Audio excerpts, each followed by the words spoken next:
আসসালামু আলাইকুম। আজকে আমরা বাংলাদেশ বিষয়াবলীর মানচিত্র সম্পর্কে জানব।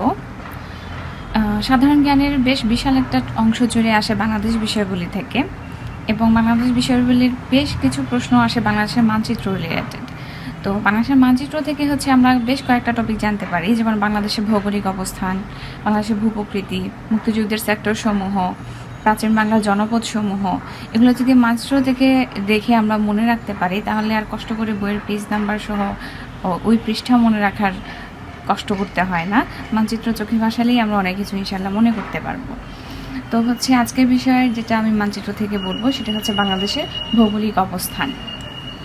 বাংলাদেশ হচ্ছে দক্ষিণ এশিয়ার একটি দেশ, এবং দক্ষিণ এশিয়ার উত্তর পূর্বাংশে বাংলাদেশের বিস্তৃতি। আমরা যদি মানচিত্রটা খেয়াল করি, তাহলে দেখা যাবে বাংলাদেশ হচ্ছে 20 ডিগ্রি এবং 34 মিনিট উত্তর থেকে 26 ডিগ্রি 38 মিনিট উত্তর অক্ষাংশে অবস্থিত, যেটা হচ্ছে এখান থেকে আমরা যদি খেয়াল করি, এখান থেকে অবস্থানটা উত্তর অক্ষাংশের দিকে যায়।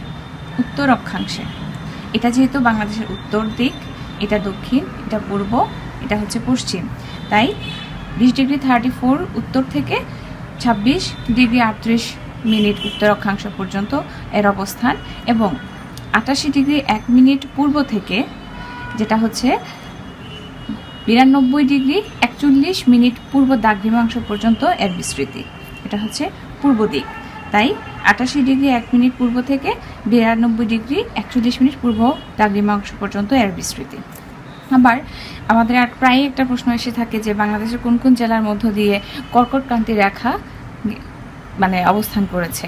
যেমন এখানে আমরা পয়েন্ট আউট করে দিয়েছি যে 23.5 ডিগ্রি অক্ষাংশ বরাবর বাংলাদেশের ঠিক মাঝামাঝি বরাবর দিয়ে কর্কটক্রান্তি রেখা অতিক্রম করেছে। এবং কি কি জেলা এর মধ্যে আছে? কুমিল্লা, মুন্সিগঞ্জ, ফরিদপুর, মাগুরা, ঝিনাইদহ, চুয়াডাঙ্গা, খাগড়াছড়ি এবং রাঙামাটি। এরপর বাংলাদেশের যদি আমরা সীমানা দেখি, বাংলাদেশের প্রায় আমরা 3 ভাগই বলে থাকি ভারতের সাথে সংযুক্ত সীমান্ত, এবং একদিকে বঙ্গোপসাগর। এবং রাঙামাটিতে এমন জেলা যেখানে আমাদের ইন্ডিয়া এবং মায়ানমারের সাথে সংযোগস্থল আছে। আমাদের বাংলাদেশের সীমান্তবর্তী ভারতের রাজ্য 5টি, এবং বাংলাদেশের সীমান্তবর্তী মায়ানমারের সাথে রাজ্য 2টি। আর বাংলাদেশের সাথে মোট ভারতের 5টি রাজ্য অবস্থান করে। এদিকে পশ্চিমবঙ্গ, এখানে আসাম, এদিকে মেঘালয়, দেন ত্রিপুরা, এই দিকটাতে মিজোরাম। আর এই রাঙ্গামাটিকে কেন্দ্র করে রাঙ্গামাটির একটা অংশ ভারতের সাথে, আর কিছু অংশ মায়ানমারের সাথে সংযুক্ত। এবং আমরা যদি দেখি, মোট সীমান্তবর্তী জেলা বাংলাদেশের 32টি। এর মধ্যে ভারতের সাথে আছে 30টি, মায়ানমারের সাথে আছে 3টি।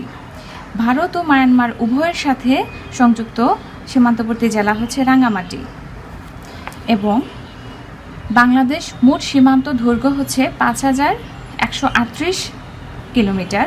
এর মধ্যে বাংলাদেশ ইন্ডিয়া সীমান্ত দৈর্ঘ্য 4156 কিলোমিটার, এবং বাংলাদেশ মায়ানমারের সীমান্ত দৈর্ঘ্য 280 কিলোমিটার। তো এই বিষয়গুলো যদি আমরা মানচিত্রের সাথে মনে রাখি, তাহলে আমাদের বেশ মনে থাকে। যেমন আমরা যদি মানচিত্রের মধ্যে বিভাগ প্রথমে মনে রাখি, কোন দিকে কোন বিভাগ অবস্থিত এবং এর মধ্যে জেলা কোনগুলা কোন দিকে, তাহলে আমরা এই কর্কটক্রান্তি রেখাটাও ইজিলি মনে রাখতে পারবো, যেটা 23.5 ডিগ্রি অক্ষাংশ বরাবর গিয়েছে বাংলাদেশের ঠিক মাঝামাঝি দিয়ে। তো এই বিষয়গুলো আমাদের বাংলাদেশের ভৌগোলিক অবস্থান, যেটা মানচিত্রের সাথে রিলেটেড। ইনশাল্লাহ আমরা নেক্সট ভিডিওতে অন্যান্য মানচিত্র রিলেটেড টপিকগুলো বর্ণনা করব। আসসালামু আলাইকুম।